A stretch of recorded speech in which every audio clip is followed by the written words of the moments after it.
Julio Hernández López, como lo conocemos, nuestro querido Julio Astillero. Julio, muy buenos días, bienvenido. Gracias, buenos días, gracias por esta invitación. Al contrario, Julio, bienvenido, gracias. Así es, Julio, pues ayer, Julio, pues se viralizó precisamente tu intervención en la mañanera y hubo pues muchos ángulos, se tiene muchos ángulos en cómo abordar la intervención, no solamente tu intervención, sino más bien, además, la actuación del propio presidente de la República y de una funcionaria como una secretaria de gobierno, en este caso de la Semarnat, María Luisa Albores, y en este caso, que para muchos de nosotros nos pareció pues rudeza innecesaria por parte de la titular de la Semarnat, en un tono, pues nos pareció a algunos hostil, ¿no? Hacia un trabajo periodístico que estabas presentando, Julio Astillero. Y más allá de ese trabajo o esa actitud por parte de la funcionaria, pues algunos percibimos una respuesta mesurada de tu parte, firme, profesional, con datos duros, sin más preámbulo que eso, pues entraste en materia.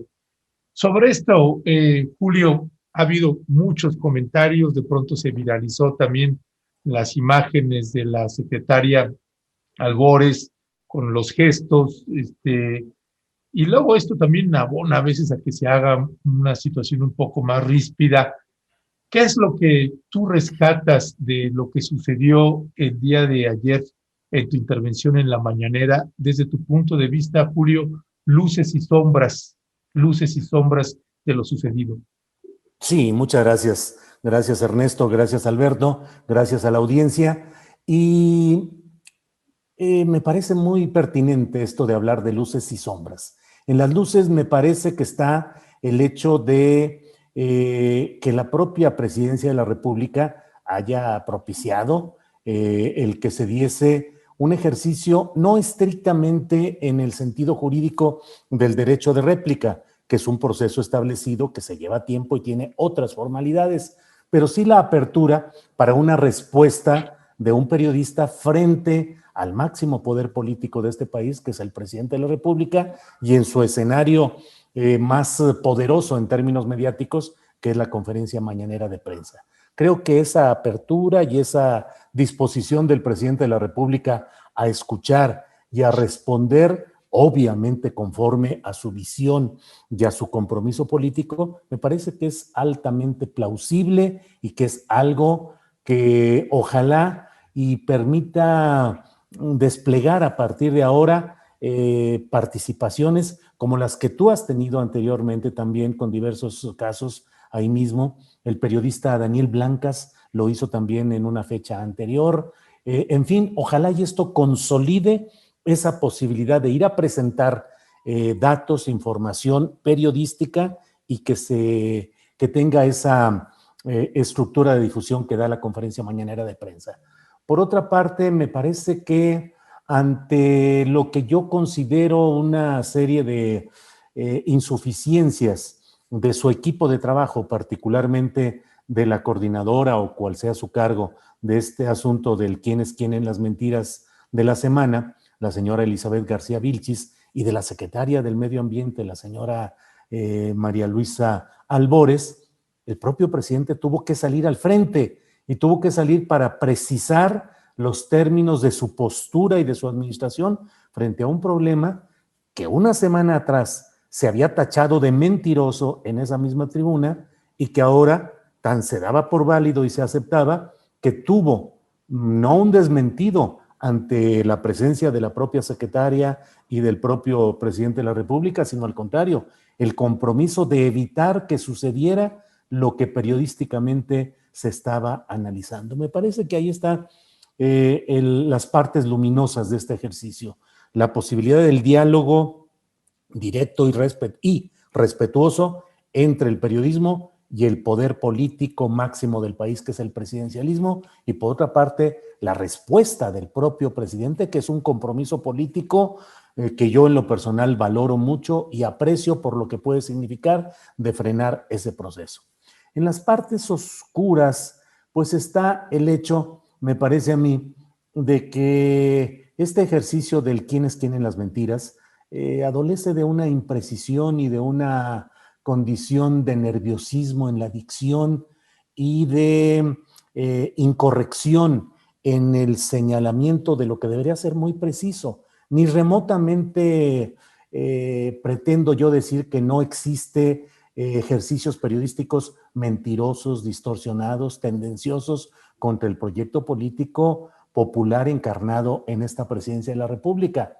Pero creo que debe haber un ejercicio, primero con alguien que tenga autoridad profesional, es decir, alguien que tenga experiencia como periodista, que haya hecho reportajes de investigación, que haya acumulado tal autoridad en el oficio que uno pueda decir, bueno, es una forma de expresarse de esta autoridad que hay que analizarla con cuidado. No se está haciendo así y eso se está volviendo un boomerang, es decir, un tiro que se regresa contra la propia tribuna presidencial y creo que ese es un error que están cometiendo ahí. Por otra parte, la postura, digo, no me detengo en lo gestual, pero sí la postura de la secretaria del Medio Ambiente, pues ahí con una exposición me pareció a mí poco directa y poco afortunada, más correspondiente al estilo tradicional del informe, del bla, bla, bla, y no entrarle al tema concreto. Por ahí veo esos luces y sombras, esos claroscuros de ayer, Ernesto. Yo creo que también es pertinente incorporar a la conversación, Julio, tema que se ha comentado en distintos espacios, también en el tuyo y aquí en Momentum, por supuesto, sobre la forma tan peculiar con la que el presidente de la República, López Obrador, ha decidido comunicar las acciones de su gobierno y también gobernar, porque la conferencia de prensa matutina se ha convertido en un espacio de gobierno. Ahí el presidente ordena, el presidente recibe información, transmite, presenta avances de su gobierno y también convoca a funcionarios, como ocurrió hoy, justamente con la secretaria de Gobernación y el subsecretario en Derechos Humanos.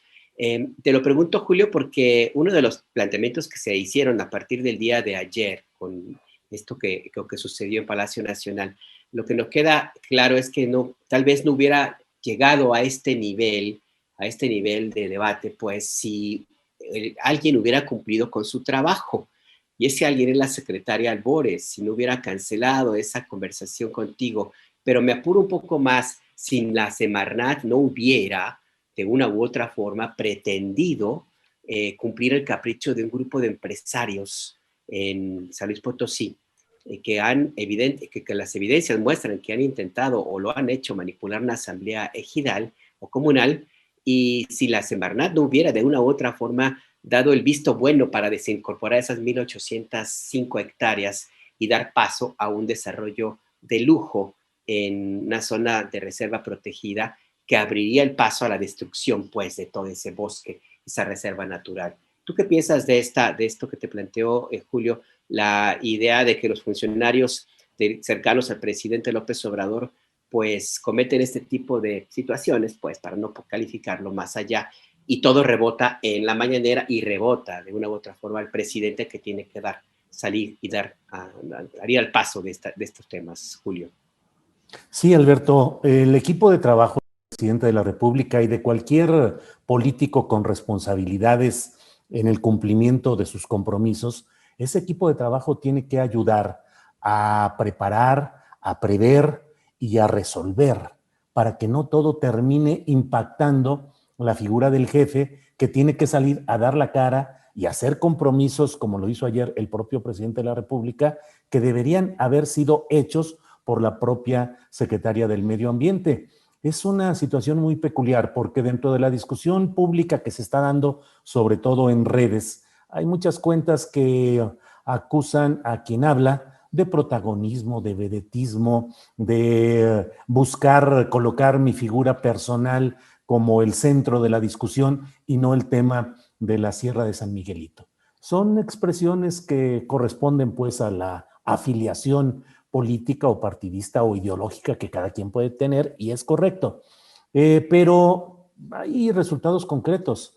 Lo que se denunció anteriormente, lo que sucedió luego de que me acusaron de mentiroso desde el atril presidencial por parte de la señora García Vilchis, generó que a partir de ayer comenzara toda una operación de corrección de daños por parte de la Secretaría del Medio Ambiente.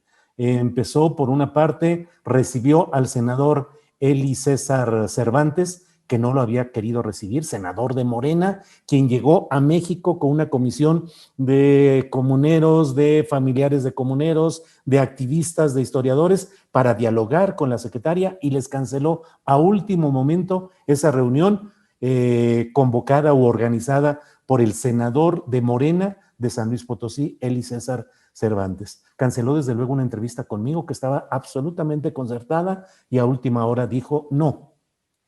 Pero ayer mismo, luego de la conferencia de prensa, recibió a la comisión de estos mismos comuneros y activistas y guardianes de la sierra, y no solo los recibió, se decidió instalar una mesa de trabajo para estar atentos a lo que corresponda a este asunto de la Sierra de San Miguelito, y algo más ante lo que se dijo en la conferencia mañanera de prensa, donde leí la carta de estos guardianes de la sierra, antes miembros del Frente Amplio Opositor contra la minera San Javier en Cerro de San Pedro, donde le dicen al presidente de la República que no ha hecho nada para resolver lo que sucedió ahí y que él se había comprometido a hacerlo. A partir de ayer se estableció también el mecanismo por parte de la secretaria Albores para tratar de analizar si se ha cumplido con la remediación del sitio que estaba prometida por una parte, y por otra para tratar de analizar si hay viabilidad de consecuencias jurídicas de sanciones económicas a quienes causaron esa depredación en Cerro de San Pedro, San Luis Potosí. Así es que, pues a mí me parece que son circunstancias derivadas de un hecho periodístico que no fue bien atendido ni por la Coordinación de Comunicación Social a cargo de Jesús Ramírez Cuevas, ni por la señora García Vilchis, que al contrario la denostó sin fundamento, y finalmente por la propia secretaria, que ahora anda ya dando entrevistas por todos lados, cuando hubiera sido más fácil y le hubiera evitado tanto pues que llegara el asunto hasta el propio presidente de la República, si hubiera actuado oportuna y eficazmente. Ya. Gracias, Julio. Julio, con respecto del posicionamiento del presidente López Obrador el día de ayer en esta conferencia, desde mi punto de vista, y sí me sorprendió porque básicamente pues aceptó el punto que estaba señalando. Ahorita ya nos estás diciendo pues cuáles son los resultados del cambio de actitud de la secretaria. Pero también en el marco de las críticas que estaba leyendo ahí, que te hacían, que además ya sabemos cómo funciona esto, así que no le sorprende a nadie. Pero, por ejemplo, de los señalamientos que hacían era si no había sido excesivo el que señalaras pidieras una disculpa pública y hablaras también de una denuncia en el caso de que no sucediera. ¿Qué le dirías a quienes fueron críticos en ese sentido con los planteamientos que hiciste y cuál es el fundamento de ellos? Sí, mira, en la conferencia de hace 2 miércoles, desde el atril presidencial, es decir, bajo la responsabilidad política del presidente de la República, la señora García Vilchis en 3 ocasiones tachó de mentira lo que yo había dicho sobre este tema. Es decir, me tachó de mentiroso. Me dijo mentiroso desde la tribuna del Poder Ejecutivo Federal. Un periodista tiene como patrimonio básico la credibilidad, o si no te conviertes en cualquier otro. Por eso ayer que el presidente de la República decía no somos iguales, yo le dije, bueno, tampoco de este lado, tampoco somos iguales, no somos iguales nosotros, y te incluyo en el plural, los incluyo desde luego Alberto y Ernesto, no somos iguales a todos los demás, eso también está ahí. Entonces, el hecho de que se vulnere un trabajo periodístico, ya no hablo de una carrera ni de un historial, eso es aparte. Las biografías no sirven para demostrar resultados. Lo que importa es lo que está en la discusión. Y sobre este tema concreto, a mí me acusaron de mentiroso desde el Poder Ejecutivo Federal. No me puedo quedar callado. No puedo quedarme con la circunstancia que el dicho popular dice, el que calla otorga. Y no quiero que dentro de medio año, un año, o cuando termine esta administración me digan, no fuiste capaz de impedir que te pusieran la etiqueta, el tache de mentiroso. Entonces recurro a lo que todo ciudadano tiene derecho legítimo, que es pedir que una autoridad judicial determine si ha sido válido ese señalamiento que se ha hecho desde el Poder Ejecutivo Federal. No es ninguna amenaza, no es ninguna soberbia, al contrario, yo creo que los ciudadanos mexicanos deberíamos de hacer uso de nuestros derechos constitucionales tantas veces como sea necesario. Entonces, sí, si la señora no actúa como actuamos los periodistas de verdad, como se lo dije ayer, reconociendo cuando nos equivocamos y pidiendo que nos disculpen los afectados y desde luego la persona a la cual se dirigió un señalamiento, eso lo hacemos todos nos hemos equivocado. Yo me he equivocado y he dicho, ¿sabes qué? Me equivoqué en esto, pide disculpen por favor y se acabó. Si no lo hace ese ejercicio simple la señora García Vilchis, a la luz de que de lo que me dijo a mí de mentiroso, no solo no quedó demostrado, sino que al contrario, tuvo un tratamiento en la tribuna presidencial de ayer como una verdad a la cual se le ofreció una solución, pues entonces no sé qué está haciendo esa señora ahí y sí creo que debe haber una acción constitucional, una acción legal a la que tengo absoluto derecho y obligación. Y por otra parte, no estoy seguro de qué hacer, pero a lo mejor recurro a algunos gremios periodísticos, así lo dije, gremios nacionales e internacionales, para someter a su consideración los fundamentos de lo que dijo la señora García Vilchis contra mí y decirles, pedirles su opinión, si creen que con esos fundamentos que ella dijo, me acusó de poner en duda el proceso. O sea, acusar a un periodista de poner en duda un proceso de el área natural protegida en San Luis Potosí con los datos y las evidencias que yo he puesto, pues no veo cuál puede ser el sustento. Acusarme de equiparar una acción de un gobierno anterior con una acción de equiparar, ¿eso es un fundamento para decir que soy mentiroso? No lo creo. Entonces, creo que me asiste el derecho y creo que debo hacerlo y creo que debemos hacerlo todos aquellos que estemos en circunstancias parecidas. En mi desmemoria, no me hace ahorita recordar cuál es el autor de esa frase que dice, por el honor y la dignidad, bien vale arriesgar la vida. Bueno, pues habrá que arriesgar todo. No digo la vida porque aquí no está en riesgo eso. Este gobierno no reprime periodistas y eso lo digo con toda claridad, pero pues hay que arriesgar lo que sea necesario para defender el honor y la dignidad. Sí, me parece pertinente el planteamiento. Digo, en las redes sociales, Julio, te habrás dado cuenta que llueve las descalificaciones. Hay quien te acusa de machista porque le dices señora. Hay una cantidad importante de comentarios sobre lo que tú acabas de aclarar, que se trata de ejercer simplemente un derecho que existe en la ley y que cualquiera puede ejercerlo. Yo te quisiera preguntar, ya que ahora que hablamos sobre este asunto en particular, Julio, que atañe a lo que ocurrió ayer en la conferencia matutina, también hay mucha polémica sobre la pertinencia de que desde la Presidencia de la República y particularmente desde un espacio de tanto poder como se ha convertido en la conferencia de prensa matutina, exista una sección para hacer señalamientos sobre quién miente, quién presenta información falsa, quién manipula, y de la forma como se ha presentado hasta ahora, más basada en adjetivos que con hechos muy concretos, ¿no? Son pocos los que dicen que tiene razón el presidente al ejercer su derecho de réplica, otros señalan que no es el espacio la conferencia matutina, y hay quien insiste con cierta razón, habría que decirlo, que este ejercicio, aunado a todo lo que ha ocurrido, el comportamiento del presidente López Obrador de señalar medios concretos, pone en riesgo la integridad de los periodistas en un país donde ejercer este oficio es muy, muy peligroso. ¿Qué valoración tienes sobre la pertinencia de esta sección? ¿Quién es quién en las mentiras de los medios, Julio? Sí, mira, causa mucho escozor el señalar algo que está en la doctrina jurídica y que ha tenido casos concretos en otros países.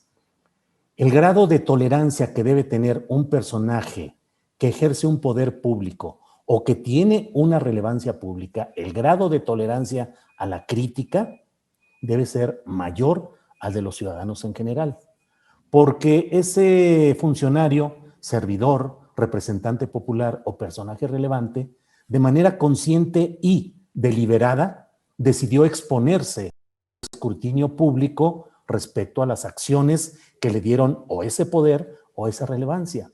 Entonces, los presidentes de la República, los gobernadores, los diputados, los senadores, los presidentes municipales deben mantener un umbral de tolerancia mayor hacia la crítica del público, de los ciudadanos. En ese sentido, a mí me parece que establecer una especie de, como lo he dicho, del Tribunal del Santo Oficio Periodístico ahí en la mañanera es una salida poco eficaz, contraproducente, porque yo reconozco que un gobierno como el actual, que está torpedeado por intereses mediáticos, empresariales, partidistas y extranjeros cada vez más fuertes y más activos en el deseo de acortar incluso la presencia del actual presidente de la República en la silla presidencial, creo que tiene una especie de derecho a la legítima defensa la presidencia de la República para señalar casos muy concretos, irrefutables, irrebatibles, que no tengan ninguna fisura en la cual se muestre esa mentira evidente, total, comprobable de ciertos medios o de ciertas notas informativas. Ahí no entra el artículo de opinión. El artículo de opinión creo yo que debe ser respetado absolutamente. Ayer en la mañanera se puso a juicio un artículo de opinión de The Economist. Eso me parece a mí que es un despropósito, es una exageración. Los artículos de opinión es otro género del periodismo. Pero además de todo esto que estoy diciendo, hemos visto cómo esta sección de Quienes tienen las mentiras ha dicho que Univisión es un medio impreso. Dio a conocer una nota, creo que también de The Economist, en la cual correspondía a años atrás y no a la actualidad. Era de Forbes. De Forbes. De Forbes, sí, de Forbes. Y por otra parte, este hecho palmario del señalamiento rudo, duro, contundente contra mí de mentir en 3 ocasiones y que se le demuestra que no es así. Entonces, esa sección creo yo que no tiene sentido así como la están haciendo. Que el gobierno de la República tiene derecho a señalar con precisión cuando haya mentiras palmarias, evidentes, demostrables, que nadie tenga ninguna duda. Y por otra parte, si la encargada de la sección es una mujer que es diputada de Morena, suplente, cuyo compañero fue candidato a diputado federal por Morena desde Puebla, y no tiene, y aquí disculpas, señalar los errores o las insuficiencias en el trabajo público o político de una mujer no es violencia de género, simplemente es analizar los resultados de cada cual. Yo no conozco ni un solo trabajo periodístico de la señora García Vilchis que me genere un respeto, o sea, no conozco ninguno, absolutamente ninguno. No sé si sabe escribir notas, hacer reportajes, hacer entrevistas, hacer cabezas, hacer pies de fotos, no sé qué conoce del periodismo y sin embargo está instalada a cargo de una guillotina pues muy personalizada y muy politizada, puesta al servicio de versiones oficialistas y no de la realidad. En fin, por ahí lo veo. Ya, pues Julio Astillero, te queremos agradecer que nos hayas tomado la llamada. Ya sabemos que en un ratito iniciamos precisamente con Astillero Informa. Así que, pues de nuestra parte, Julio, pues agradecerte además, pues esa exposición que desde el punto de vista, haciendo a un lado las amistades que uno pueda tener o aprecios, pues una exposición de un periodista que fue a hacer su trabajo una vez más en la mañanera frente a una afrenta donde se le señalaba como mentiroso o, como dijo la secretaria de la Semarnat, la señora Albores, disparates, que eran disparates los que decía, y a eso nos referíamos al inicio de mi intervención, a eso me refería con una forma pues hostil y que me parece que podría haber sido de una manera mucho más estructurada, argumentada, presentando datos duros, como lo hizo precisamente Julio Astillero. Así que, por ese trabajo periodístico, Julio Astillero, que siempre nos muestras, y esa ética que ya te conocemos. Pues te mandamos un fuerte, fuerte abrazo y gracias todas. Al contrario, gracias a ustedes, Ernesto, Alberto, y gracias a la audiencia. Hasta luego. Hasta luego, Julio. Un abrazo, gracias.